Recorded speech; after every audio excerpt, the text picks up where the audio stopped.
இளைஞர்கள் மத்தியில் ஆதரவு பெற்ற நடிகர் விஜய் அவர்கள் வாய் திறக்காமல் இருப்பதும், திருப்பரங்குன்றம் கோவிலிலே 75 ஆண்டு காலமாக இந்துக்கள் தீபம் ஏற்றுகிற இடத்தில் தீபம் ஏற்றுகிறார்கள், எந்த பிரச்சனை இல்லை.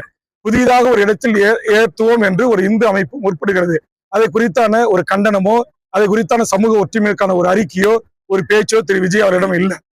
ஆனா இன்றைக்கு தமிழ்நாட்டுல நாங்க ஆட்சிக்கு வந்தா தேனாரும் பாலாரும் ஓடும் அப்படின்னு சொல்வது, ஒரு நாட்டுடைய முதலமைச்சரை பார்த்து சார் என்று நக்கலாக நையாண்டி அடிப்பது, அங்கிள் என்று நக்கல் செய்வது, இது எல்லாம் அழகல்ல நடிகர் விஜய் அவர்களுக்கு. அவர் ஒரு நடிகர், தமிழ்நாட்டுடைய ஒரு கதாநாயகனாக நடித்தவர். அரசியல் புரியாத 40 வயதுக்கு உட்பட்ட, குறிப்பாக 18 இருந்து 30 வயதுக்கு உட்பட்ட இளைஞர்கள் அவர் மேல் ஒரு ஈர்ப்பா இருக்கிறாங்க என்பதற்காக யாரை வேண்டுமானாலும் எப்படி வேண்டுமானாலும் பேசலாம், எந்த மேடைகளில் எதை வேண்டுமானாலும் பேசலாம் என்று அரசியல் கட்சி தலைவர்களை, முதலமைச்சர்களை விமர்சனம் செய்கிற நீங்கள் ஏன் மதவாத கும்பல்களை விமர்சனம் செய்ய மறுக்கிறீங்க? மதவாத கும்பல்கள் கிறிஸ்துவ ஆலயங்கள் மீது நடத்திய தாக்குதலை கண்டிக்க ஏன் முன்வரவில்லை? அதுபோன்று பர்தா அணிந்த அப்பாவி இஸ்லாமியர்களை கேலி கிண்டல் செய்கின்ற இந்து மத வெறியர்களை கண்டிக்க ஏன் முன்வரவில்லை?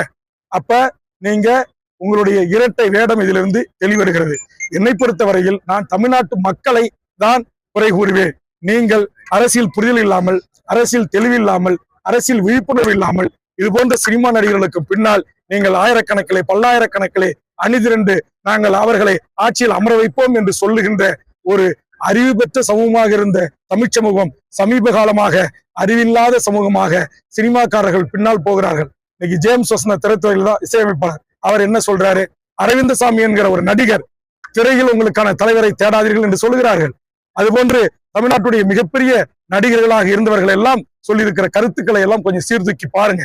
ஏன் கோடிக்கணக்கான ரசிகர்களை தன்னகத்து வைத்திருக்கிற திரு அஜித் அவர்கள் எங்கேயும் தனக்கு இது மாதிரி தன்னுடைய ரசிகர்கள் செய்ய வேண்டும் என்று எங்கேயும் சொல்லல.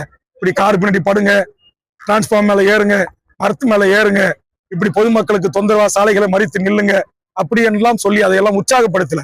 ஆக திரைப்படத்தின் ஊடாக கிடைத்த அந்த புகழ் வெளிச்சத்தை ஆக்க சக்திக்கு பயன்படுத்த வேண்டுமே தவிர ஒரு இளைய தலைமுறையின் எதிர்காலத்தை அழிக்கின்ற சக்திக்கு நடிகர் விஜய் பயன்படுத்த கூடாது. அவருடைய பேச்சுகள் எல்லாம் சமீபத்தில் தனக்கு பின்னால் தமிழ்நாட்டு மக்கள் ஒரு சினிமா மோகத்தால் அவரை பார்க்க வருகிறார்கள் என்கிற காரணத்திற்காக அவர் அமைச்சர்களை, முதலமைச்சர்களை, மற்ற அரசியல் கட்சி தலைவர்களை மிக கிள்ளுக்கரியாக எடுத்தெறிந்து பேசுவது என்பது மிக கடுமையான கண்டனத்துக்குரியது.